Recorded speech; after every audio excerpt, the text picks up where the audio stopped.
दैत्य की गुरु शुक्राचार्य बहुत बुद्धिमान और चालाक था। दैत्य को कहा जाओ स्वर्ग में चढ़ाई करो।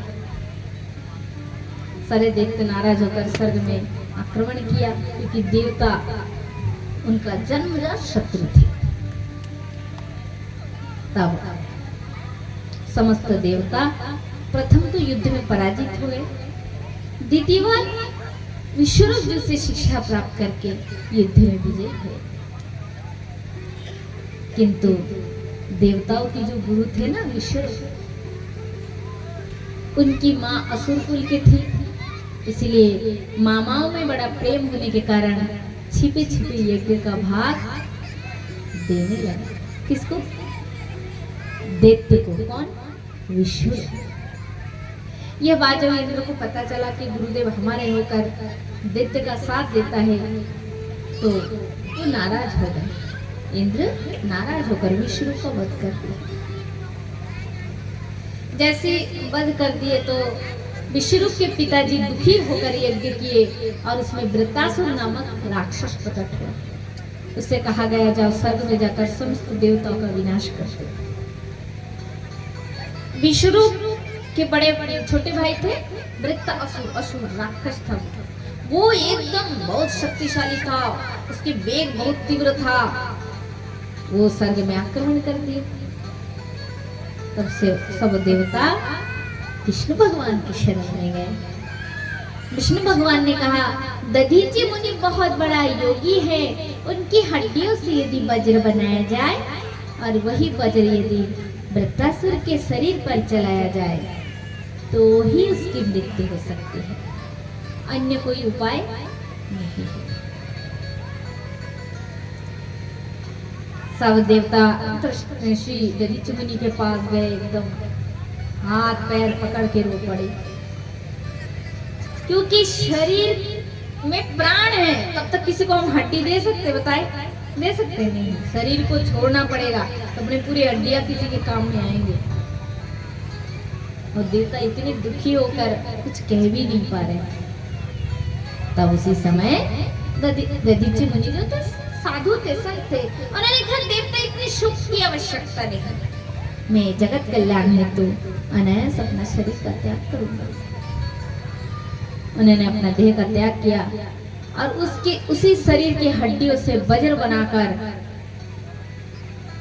इंद्र वृत्तासुर को मारने के लिए गए।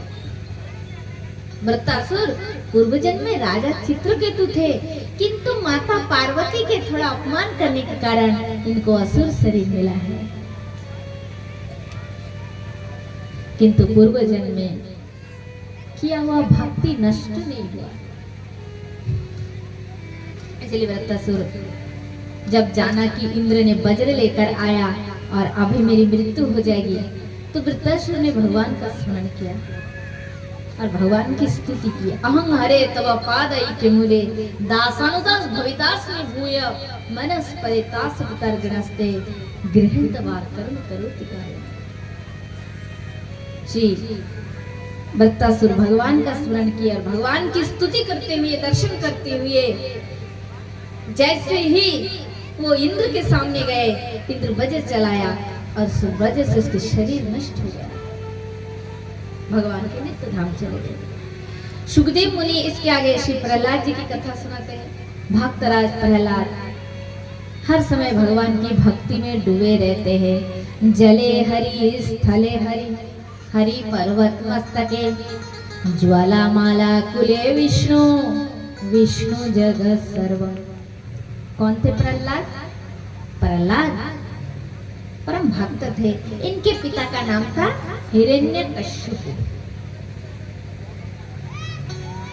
जब विष्णु भगवान ने अपने धाम में मुख्य पार्षद जय विजय को मुख्य 8वें द्वार पर खड़ा किए थे, इन्होंने सनकादि ऋषि का अपमान किया और सनकादि ऋषियों ने जय विजय को श्राप दिया कि मृत्यु लोक पर तुम्हें असुर शरीर धारण करना पड़ेगा।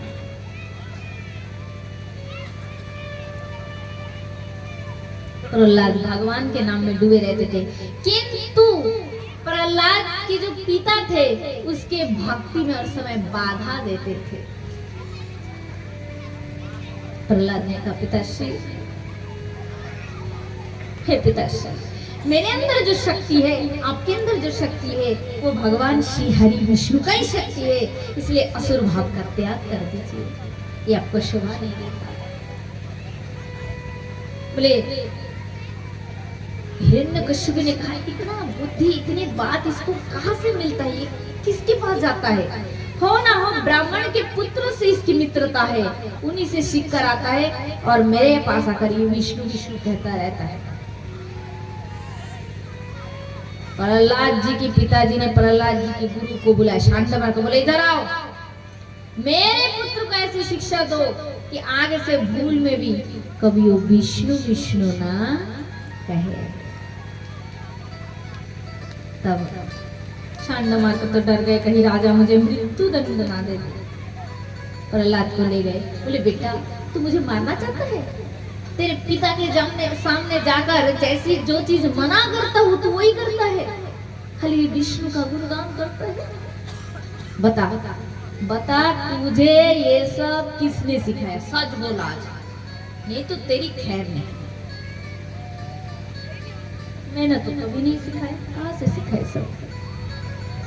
तो प्रहलाद जी ने कहा गुरुदेव, मैं जानता हूँ कि ये सब आपने नहीं सिखाया, आपने नहीं सिखाया, ये मेरे गुरु देवर्षि नारद ने मुझे सिखाया। तो उन्होंने कहा कि नारद से तुम्हारा भेंट कब हुआ?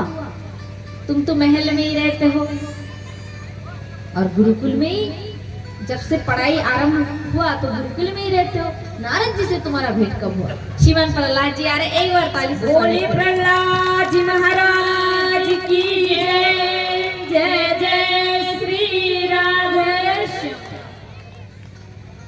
तो शांड मार्ग से प्रहलाद जी कहते हैं, गुरुदेव माता के गर्भ में रहते समय मुझे ये शिक्षा ज्ञान प्राप्त हुआ है। माँ के गर्भ में रहते हुए जब देवराज इंद्र ने मेरे माँ को मारने के लिए विमान में उठाकर लेकर जा रहा था, तो उसी समय नारद मुनि वहां आ गए। नारद ने कहा, हे देवेंद्र, तुम इस गर्भवती नारी को मारना चाहते हो कि इसके पेट में एक असुर का बच्चा है, किंतु तुम्हें मालूम नहीं, असुर के जो बच्चा होगा ना वो असुर के जैसा नहीं होगा, इसके गर्भ से जो जन्म लेगा वो गोविंद का, हरि का परम भक्त होगा। तब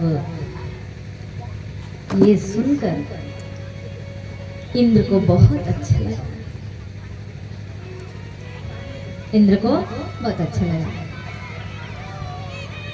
इंद्र प्रणाम की, 7 बार परिक्रमा की और वहां से चले गए। नारद जी ने देखा ये स्त्री अकेली है, गर्भवती है, बहुत रो रही है। नारद मुनि को दया आ गए, तभी उस हिरण्यकश्यप की जो पत्नी, उसका नाम था कयुधु को अपना घर लेकर गया कुटिया में, और वहां जाकर भी भागवत की शिक्षा देने लगे। किंतु स्त्री होने के कारण उसने कुछ धारण नहीं कर पाया। गर्भ में स्थित बालक प्रहलाद समस्त ज्ञान को ग्रहण किया, इसलिए प्रहलाद जन्मजात ज्ञानी थे, जन्मजात भक्त थे प्रहलाद। प्रहलाद जी इस प्रकार गुरुकुल में पढ़ाई करते हैं और भगवान के नाम में डूबे रहते। आइए क्या गाते हैं प्रहलाद जी?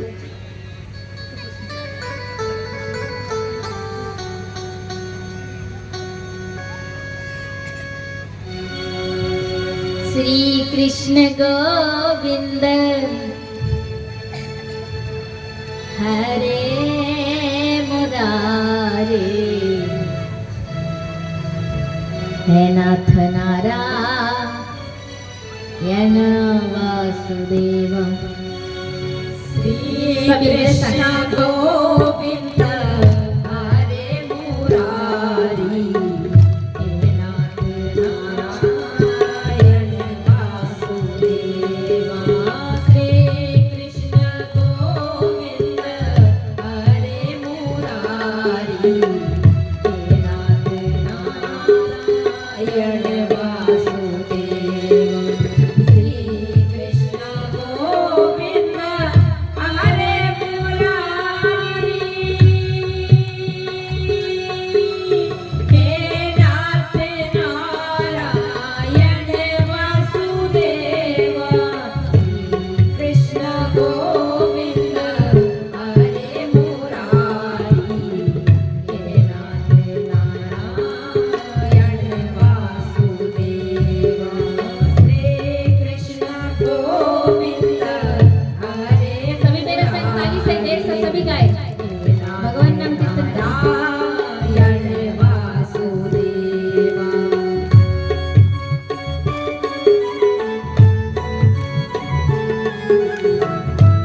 श्याम।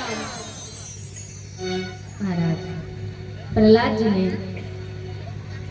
जी इस प्रकार भक्ति करते थे। उनके पिताजी उनको बुलाए और बोले, प्रहलाद बता, मैं बार बार तुझे मना करता हूँ, किंतु बता तू हर बार मेरे बात का उल्लंघन क्यों करता है? क्यों करता है तू? इस जगत का ईश्वर मैं ही हूँ, मैं ही भगवान हूँ, कोई विष्णु विष्णु कुछ नहीं है। आज से तू विष्णु का नाम बंद करके मेरा नाम जप कर। प्रहलाद जी ने कहा, नहीं पिताश्री ऐसा मत कीजिए, ऐसा मत कहिए, आपको शोभा नहीं देता। विष्णु भगवान सबके पिता है, सब में उन्हीं की शक्ति व्याप्त है। अब भी उनकी भक्ति कीजिए पिताश्री, उनकी भक्ति कीजिए। हिरण्यकश्यप ने कहा, नहीं प्रहलाद, अगर तू इस प्रकार विष्णु विष्णु कहेगा तो मैं तुझे मार डालूंगा। गोद से फेंक दिया, ले जाओ, पहाड़ से फेंक दिए, विष पिला दिया, गुफा में रख दिए, किंतु राखे हरि मारेगा।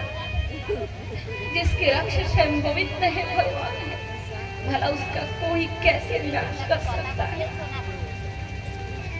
इतने सब इतना मारने का उपाय करने के बाद भी जब प्रहलाद नहीं मारा गया, तब हिरण्यकश्यप और चिंता में पड़ गए कि प्रहलाद को मैं कैसे मारूं।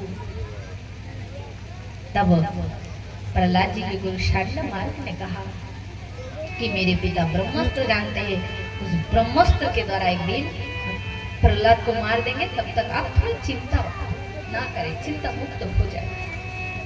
प्रहलाद को गुरुकुल भेज दिए, गुरुकुल से शिक्षा लिए और गुरुकुल के समस्त बालकों को कृष्ण भक्ति में प्रेरित करके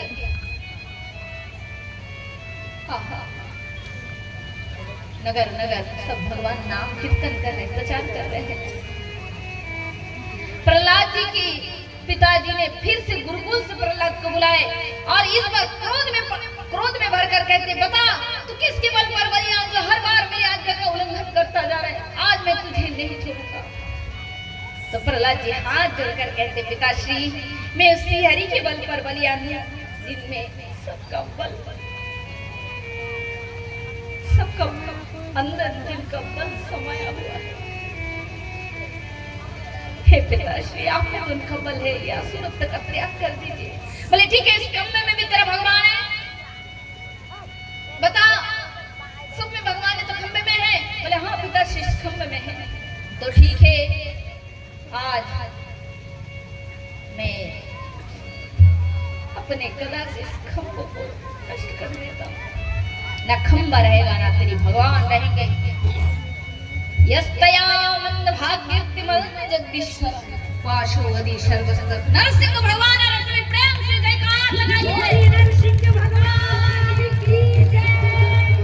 जय जय भोले प्रहलाद जी महाराज की जय। जय जय श्री राम। श्री नरहरि भगवान जैसे प्रहार किए हिरण्यकश्यप ने, उसी समय खंबे से स्वयं नरसिंह भगवान प्रकट हो गए। सुंदर नरसिंह भगवान प्रकट हो गए। जय नारायण नारायण, जय नारायण नारायण, जय नरसिंह हरे, जय नारायण नारायण, जय नरसिंह हरे।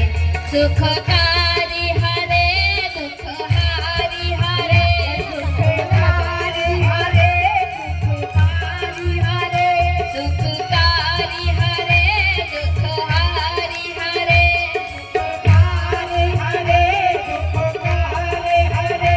श्रीमन नारायण नारायण नारायण,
भगवान की जय।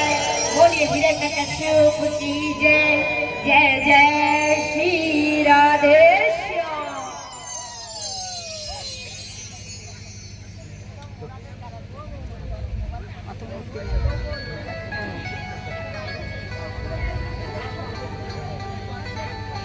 महाराज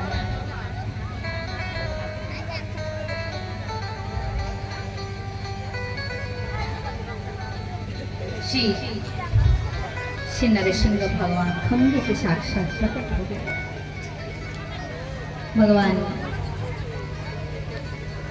क्रोध में भरकर हिरण्यकश्यप का विनाश किया है और श्रीमान प्रहलाद जी को अपने गोद में लेकर प्रभु ने उसका आलिंगन दिया और कहा, प्रहलाद अब तुम्हें किसी से भय नहीं है। तुमने मेरी भक्ति की, मुझ पे विश्वास किया, इसका परिणाम मैं आज तुम्हारे रक्षा के लिए आ गया। भगवान श्री नरसिंह ने कहा, प्रहलाद पिता तो देह त्याग करके परलोक चले गए, अतः तुम अब राजा बनकर इस प्रजा का, इस राज्य का पालन करो। तब प्रहलाद जी ने कहा, ठीक है प्रभु, पर इस आसन को पहले एक बार आप बैठकर पवित्र तो कर दीजिए। तब भगवान ने कहा, ठीक है। तब भगवान उस आसन पर बैठे और जिस दिन से नरसिंह भगवान आसन पर बैठे तब नाम हुआ सिंह आसन। तो इसके बाद प्रहलाद जी को उस आसन पर बिठा दिए।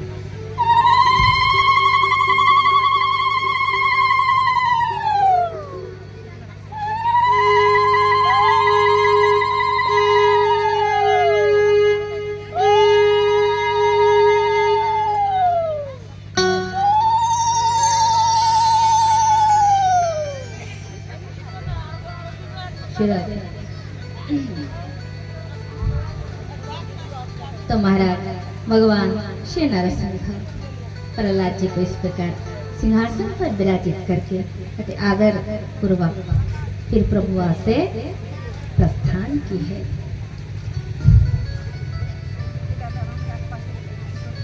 श्री सुखदेव मुनि कथा प्रसंग को आगे बढ़ाते हैं, कहते हैं, परीक्षित इसके बाद एक बार स्वर्ग के समस्त देवता त्रिकुट पर्वत पर घूमने के लिए आए थे। त्रिकुट पर्वत जो है ना, देवी देवता अप्सरा सब वहां पर घूमने के लिए आते हैं। महाराज